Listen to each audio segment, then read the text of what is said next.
예수님은 이 세상에 오셔서 환영보다는 배척을 받으셨고 사랑보다는 핍박을 받으셨습니다. 마태복음 11장에서부터 이미 우리는 예수님이 반대와 배척을 받기 시작하는 모습을 보았습니다. 그리고 사람들 속에 있었던 질투와 미움은 결국 예수님을 십자가에 처형시키기까지 끌고 갑니다.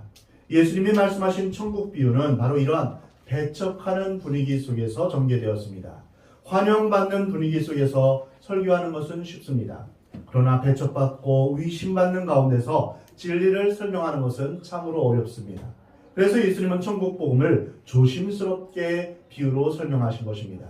너희에게는 허락되었으나 그들에게는 허락되지 아니하였으니, 이렇게 말씀하신 뜻이 바로 이러한 의미입니다. 천국 비유를 마치신 후에 예수님은 고향으로 발걸음을 옮기셨습니다. 예수께서 이 모든 비유를 마치신 후에 그곳을 떠나사 고향으로 돌아가사 그들의 회당에서 가르치시니, 예수님이 태어나신 곳은 베들레헴이지만 보통 예수님의 고향이라고 할 때는 자라난 곳인 나사렛을 두고 하는 말입니다. 왜 예수님께서 고향을 찾으셨을까요? 일반적으로 사람들이 고향을 찾는 경우는 언제일까요? 명절이 되면 사람들은 고향을 찾습니다. 타향에서 고생한 끝에 큰 성공을 거둔 사람은 금이 환영하며 고향을 찾고 싶어 합니다. 또 성공의 꿈을 안고 큰 도시로 갔다가 실패를 하고 몸이 병들었을 때 이제 사람들은 고향을 찾습니다. 그만큼 고향은 그리운 곳입니다. 피곤한 인생의 안식처와 같습니다. 예수님에게도 어머니와 동생들이 있었습니다. 예수님에게도 어렸을 때 같이 놀던 친구들이 있었습니다. 하지만 불행하게도 그 고향은 예수님을 환영하지 않았습니다. 고향 사람들은 예수님을 배척하고 냉대했습니다. 여기서 우리는 중요한 사실을 발견하게 됩니다. 왜 예수님은 자신을 배척하는 고향을 방문하셨는가 하는 것입니다. 오늘 본문에서는 고향으로 돌아가사 그들의 회당에서 가르치시니 라고 했습니다. 나사렛 동네가 그리 큰 편은 아니기에 여기에서의 회당은 하나밖에 없는 회당입니다. 예수님이 고향을 방문한 목적은 가족을 찾아보는 것도 동네 친구들에게 위로를 받기 위해서가 아닙니다. 회당에서 가르치시기 위해서입니다. 예수님은 고향 사람들을 사랑하는 방법이 우리와 달랐습니다. 정말 사랑하시기 때문에 천국 복음을 가르쳐 주시고자 하셨다 하는 것을 오늘 본문을 통해서 알 수 있습니다. 마태복음 12장 46절에서 예수님의 모친구와 동생들이 예수님을 잘 이해하지 못한 채 예수님을 찾아왔습니다. 사람들이 예수님께 모친과 형제들이 왔다라고 전하자 예수님은 누가 내 어머니며 내 동생들이냐라고 반문하시면서 누구든지 하늘에 계신 내 아버지의 뜻대로 하는 자가 내 형제요 내 자매요 어머니이다 라고 말씀하셨습니다. 예수님이 인간의 혈육을 무시하신 것이 아닙니다. 혈육은 중요합니다. 그러나 혈육 자체가 예수님의 목표가 아니었습니다. 하나님의 뜻을 이루는 것에 예수님의 관심이 있었던 것입니다. 사실 그렇습니다. 인간에게 꼭 필요한 것은 먹을 것과 입을 것, 마실 것이 아닙니다. 육신도 중요합니다. 세상에서 잘 살아야 합니다. 건강하게 살아야 하고 성공하며 살아야 합니다. 그러나 그것이 필요하다고 해서 그것이 목적이 될 수는 없습니다. 예수님의 관심은 먹을 것과 입을 것, 마실 것에 있지 않았습니다. 그것보다 더 중요한 사람의 영혼에 관심이 있었습니다. 육신이 아무리 잘 되어도 영혼이 잘못되면 아무 소용이 없습니다. 사람이 떡으로만 살 것이 아니요 하나님의 입으로부터 나오는 모든 말씀으로 살 것이다 라고 마태복음 4장 4절에 우리 주님께서 말씀하셨습니다. 살리는 것은 영이니 육은 무익하니라. 내가 너희에게 이른 말은 영이요 생명이라. 먹고 마시는 것만이 중요하다면 우리가 짐승과 다를 것이 무엇이 있겠습니까? 잘 입고 잘 먹고 잘 사는 것만이 우리 인생의 전부라고 생각한다면 우리 인생의 가치가 어디에 있겠습니까?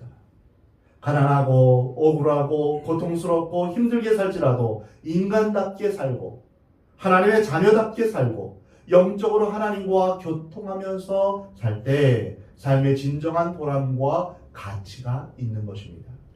예수님이 고향에 가셔서 하신 일은 바로 회당에서 가르치시기 위함입니다. 이것이 예수님이 고향에 가신 이유입니다. 그러나 환영해야 할 나사렛 사람들은 예수님을 배척했습니다. 여러분, 배척당하고 반대를 당하는 것은 무척 괴로운 일입니다. 고통스러운 일입니다. 특히 믿을 만한 사람, 가까운 사람에게 배척당하는 것은 더 고통스럽습니다. 예수님이 다른 동네에 가서 배척을 당했다면 덜 상처를 입었을 것입니다. 누구보다도 자신을 이해하고 사랑해야 할 고향 사람들에게서 또 가족들에게서 배척을 받으셨습니다. 그러면 왜 예수님이 고향에서 배척을 받으셨을까요? 예수님이 나쁜 짓을 하셨나요? 아니면 도덕적으로 문제가 있었습니까? 아닙니다. 그 이유가 오늘 보면 54절에 말씀하고 있습니다. 그들이 놀라 이르되 이 사람의 이 지혜와 이 능력이 어디서 나느냐? 예수님이 배척받으신 이유는 예수님의 지혜와 능력 때문이었습니다. 예수님의 가르침이 너무나 지혜롭고 또한 능력이 있었던 것입니다. 사실 예수님의 가르침은 하늘의 지혜와 보화로 가득 차 있었습니다. 이것은 세상에서 찾아볼 수 없는 지혜였고 사람에게서 발견할 수 없는 초자연적인 지혜였습니다. 이스라엘 백성들은 바리새인이나 서기관들을 통해서 한 번도 들어보지 못한 그러한 말씀을 들었고 그 말씀의 해석을 들었습니다. 영생과 천국과 구원의 말씀을 들었습니다. 죄, 구원, 성경, 이혼 문제, 살인 문제, 또한 봉사, 안식일 문제, 기도와 금식 등 그들이 한 번도 생각해보지 못했던 일상적인 모든 삶의 내용들을 예수님은 살아있는 단어로 만드셨습니다. 생명이 있는 단어로 만드셨습니다. 이 놀라운 지혜와 능력의 말씀을 듣고 그들은 충격을 받았습니다. 그뿐만이 아니었습니다. 지혜의 말씀과 함께 예수님의 말씀에는 능력이 있었습니다. 빛이 있으라 하시니 빛이 있었고 하나님께서는 이 세상을 말씀으로 창조하셨는데 말씀이 곧 능력인 것입니다. 안진뱅이에게 일어나 걸으라 라고 말씀하시니 그 말씀하시는 선포하는 순간에 능력이 나타났습니다. 눈먼 자에게 눈을 뜨라 라고 하시자 기적이 일어났습니다. 예수님이 말씀하시자 귀신이 떠나갔습니다. 죽은 자가 살아났습니다. 예수님은 말만 하시는 분이 아니었습니다. 말씀 뒤에 반드시 능력이 뒤따랐습니다. 이것에 사람들은 충격을 받은 것입니다. 그런데 문제가 있었습니다. 이런 예수님의 말씀엔 지혜와 능력을 본 사람들이 감탄하면서 겸손하게 하나님께 영광을 돌렸으면 얼마나 좋았겠습니까? 그러나 그들은 그렇게 하지 않았습니다. 너무나 지혜롭고 능력이 있었기 때문에 예수님을 질투했습니다. 예수님에게 시비를 걸기 시작한 것입니다. 사람이 배척받는 것은 꼭 잘못해서만은 아닙니다. 잘해도 배척받습니다. 그 사람이 악한 사람이기 때문에 배척받는 것이 아니라 선한 사람이기 때문에 오히려 배척받을 수 있습니다. 마음이 곱고 착한 사람이 있습니다. 그래서 더 미움을 받을 수 있습니다. 예수님의 경우는 잘못해서 미움을 받는 것이 아니라 너무나 위대하신 하나님의 지혜와 능력을 가지셨기에 사람들의 마음에 질투가 있는 것입니다. 이처럼 사람들이 예수님을 비판한 동기는 두 가지로 요약할 수 있습니다. 첫 번째는 질투입니다. 어떤 사람이 나보다 공부를 더 잘하고 나보다 출세하고 돈을 많이 벌면 우리는 축복하기보다는 그것을 인정하기 싫어하고 심지어는 비판하고 정죄합니다. 다른 사람 잘 되는 것을 우리는 못 봅니다. 그래서 사촌이 땅을 사면 배가 아프다 이런 속담이 있지 않습니까? 다른 사람이 성공하는 것이 싫은 것입니다. 이것이 인간의 마음입니다. 엄밀하게 따지면 질투입니다. 이 질투는 관계를 깨뜨리고 공동체를 무너지게 합니다. 어떤 사람에게 분명히 장점이 있는데 꼭 단점만을 말하는 사람들이 있습니다. 사람은 누구나 몇 가지 실수가 있기 마련입니다. 그 실수만 계속 나무라는 사람이 있습니다. 그러다가 부정적이고 공격적이고 비판적인 사람으로 변해가는 것입니다. 여러분 자신은 어떻습니까? 여러분은 좋은 것을 보기보다 부정적인 것을 보기 원하십니까? 제3자에 대해서 장점을 이야기하는 것을 좋아하십니까? 아니면 다른 사람의 단점을 이야기하는 뒷담화하기를 좋아하십니까? 나사렛 동네 사람들이 바로 그러한 사람이었습니다. 예수님의 지혜와 능력을 보면서도 하나님께 영광을 돌리기보다는 질투하고 헐뜯었습니다. 또 한 가지 이들이 예수님을 배척한 이유는 바로 어설픈 지식이었습니다. 그들은 누구보다도 예수님을 잘 안다고 그렇게 자부했습니다. 착각하고 있었습니다. 물론 예수님과 어렸을 때 같이 지냈기 때문에 잘 안다고 할 수 있지만 진정으로 알지는 못했습니다. 어설픈 지식이었던 것입니다. 선지자는 고향에서 대접을 받지 못한다 하는 이스라엘 속담이 있습니다. 오늘 본문의 말씀에서 이는 그 목수의 아들이 아니냐, 그 어머니는 마리아, 그 형제들은 야고보, 요셉, 시몬, 유다라 하지 않느냐, 그 누이들은 다 우리와 함께 있지 않느냐. 그런즉 이 사람의 이 모든 것이 어디서 났느냐 하고 예수를 배척한 자. 그들은 누구보다도 예수님과 예수님의 가족을 잘 안다고 자부했습니다. 그러나 예수님에 대해서 가장 무지한 사람들이었습니다. 잘 안다고 하는 교만이 그들로 하여금 가장 무지하고 비참한 사람이 되게 한 것입니다. 이런 능력이 어디서 났느냐? 이 말은 권위의 근거와 그 능력이 어디에서 왔느냐 하는 질문입니다. 동네 사람들은 예수님을 목수의 아들로 말하면서 그 권위를 인정하지 않았습니다. 예수님의 육신적인 가족과 친인척을 다 알기에 예수님에 대해서 다 안다고 자신했던 것입니다. 선입견과 오해와 편견, 이것이 인간의 자화상입니다. 우리는 얼마나 많은 편견과 오해와 선입견을 가지고 있습니까? 우리는 특별히 자기 전공에 대해서 겸손할 필요가 있습니다. 최신의 학문을 공부하고 돌아와서 나보다 더 잘하는 사람이 없다, 이렇게 큰 소리 치면 안 됩니다. 몇 년 지나면 그의 지식은 구식이 되고 합니다. 끊임없이 지식은 갱신되고 있습니다. 그리고 그 분야에서 전문가이기 때문에 제일 큰 실수를 할 수도 있습니다. 이것이 인간입니다. 지금까지 설교를 많이 듣고 성경 공부를 한 것으로 예수님을 다 안다라고 생각할 수도 있습니다.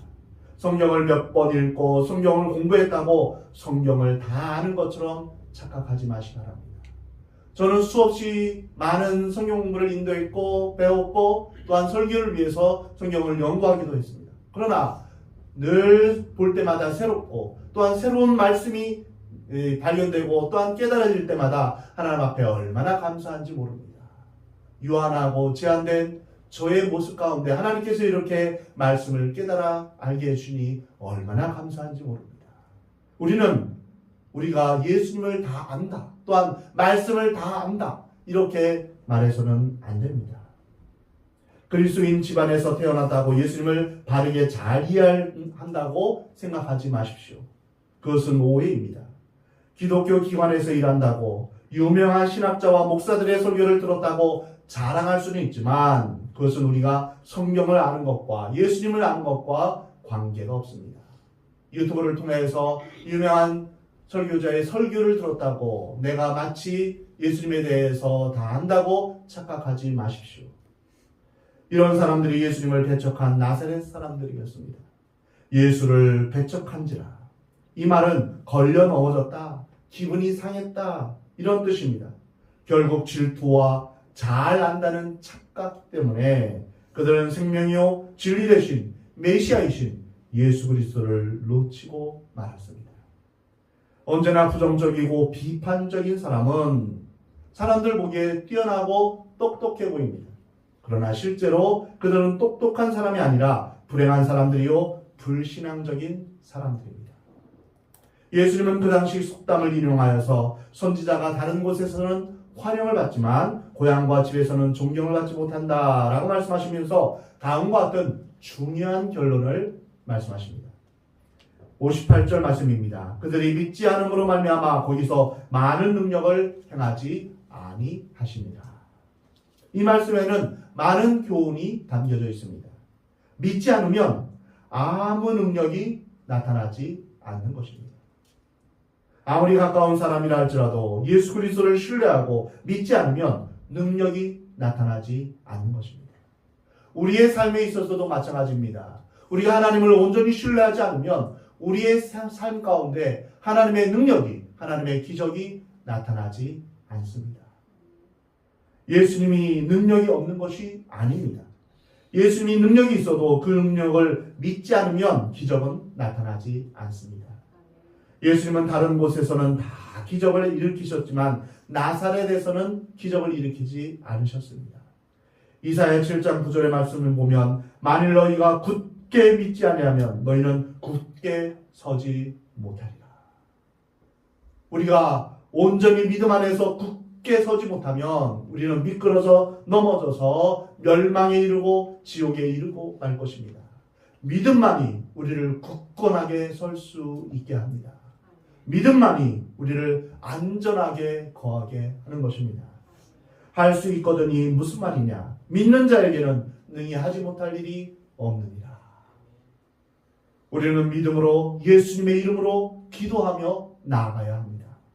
예수님의 이름에 능력이 있기 때문입니다. 히브리서는 예수 그리스도는 어제나 오늘이나 영원토록 동일하시다라고 말씀하고 있습니다. 2000년 전 갈릴리에서 베푸신 그 기적이 지금 그것을 믿는 자에게 그대로 나타날 것을 믿으시기 바랍니다. 예수님은 2000년 전 죽으시고 부활하셨다가 지금도 살아 역사하시는, 그리고 지금도 우리와 함께 하시는 능력의 주님이십니다. 아멘. 예수님은 어제나 오늘이나 영원토록 동일하십니다. 사도행전의 사건이 우리에게도 동일하게 일어날 것을 믿으시기 바랍니다. 우리를 통해 사도행전의 사건이 다시 일어날 수 있습니다. 사도 바울이나 베드로의 행한 일들이 다시 재현될 수 있습니다. 예수님은 문둥병자를 고쳐주셨습니다. 이것은 의술의 문제가 아니라 믿음의 문제였습니다. 이것을 내가 믿느냐, 내가 고칠 것을 믿느냐 물으시며 네, 제가 믿습니다. 이 믿음에 응답하시어 그들을 고쳐주신 것입니다. 내 마음에 홍해가 갈라질 것 같은 믿음이 있다면 그대로 이루어집니다. 믿음이 있으면 산을 옮길 수 있다고 말씀하십니다. 왜냐하면 예수님께서는 그러한 능력이 있기 때문입니다. 우리는 안 된다라는 말을 습관처럼 해서는 안 됩니다. 난 안 돼. 틀렸어. 우리 집은 안 돼. 저 사람은 안 돼. 이렇게 말하지 마십시오. 먼저 내가 변할 수 있다고 믿으십시오. 아멘. 말씀이 능력인데, 예수님이 능력이신데 왜 우리가 비참하게 살아야 합니까? 왜 보배로운 예수님을 모신 우리가 고통과 근심과 걱정을 가지고 살아야 합니까? 예수님은 능력입니다. 예수님은 사랑입니다. 예수님은 우리의 구원이십니다. 사랑하는 성도 여러분, 우리의 자녀가 변화될 것을 믿으시기 바랍니다. 아무리 멀리 떠난 자녀도 예수님의 능력을 믿고 기도하면 변화될 것입니다. 우리의 가정이 천국으로 변화될 것을 믿으시기 바랍니다. 우리 함께 저를 따라서 고백하시기 바랍니다. 예수님은 나를 변화시킬 수 있습니다. 예수님은 우리 가정을 변화시킬 수 있습니다. 예수님은 우리 사회를 변화시킬 수 있습니다. 아멘. 이 믿음의 고백으로 온전히 주님 앞에 나아가시기 바랍니다. 예수님은 어제나 오늘이나 영원토록 동일하신 분이십니다. 사랑하는 성도 여러분, 예수님을 위한다고 하면서 예수님의 능력을 제한하지 마시기 바랍니다. 내 능력이 제한된 것이지 예수님의 능력이 제한되는 것이 아닙니다. 내 틀에 맞추어서 예수님을 제한하지 마십시오. 예수님을 섬긴다고 하면서 예수님을 슬프게 하는 일이 없기를 바랍니다. 예수님에 대해서 또한 다 안다고 자신하지 마시기 바랍니다. 여러분의 삶 가운데서 말씀 안에서 예수님을 더 깊이 알아가고 예수님의 삶 속에서, 여러분의 삶 속에서 예수님을 더 깊이 경험하시길 바랍니다. 말씀을 배우는 자리에 가시기 바랍니다. 그리고 말씀을 배우는 일이 나의 일평생 삶의 목표가 될 것을 여러분 삼시기 바랍니다. 사랑하는 성도 여러분, 예수님의 능력을 온전히 신뢰하시기 바랍니다. 예수님의 위대하심을 찬양하시기 바랍니다. 예수님 이름으로 모든 마귀가 떠나갑니다. 예수님의 이름으로 모든 질병이 떠나갑니다. 예수님의 이름으로 모든 근심과 염려, 걱정이 떠나게 됩니다. 예수님의 이름으로 모든 미움과 원망이 떠나갑니다. 여러분의 삶에 함께 하시는 예수님을 온전히 신뢰하면서 예수님의 이름으로 기도하며 행할 때 하나님의 능력이, 하나님의 은혜가 여러분의 삶에 임하기를 주 이름으로 축원합니다. 그래서 우리 주 예수 그리스도를 배척하지 않고 더욱더 주님을 사랑하면서 주님과 동행하며 사는 복된 여러분의 삶이 되기를 우리 하나님은 원하십니다.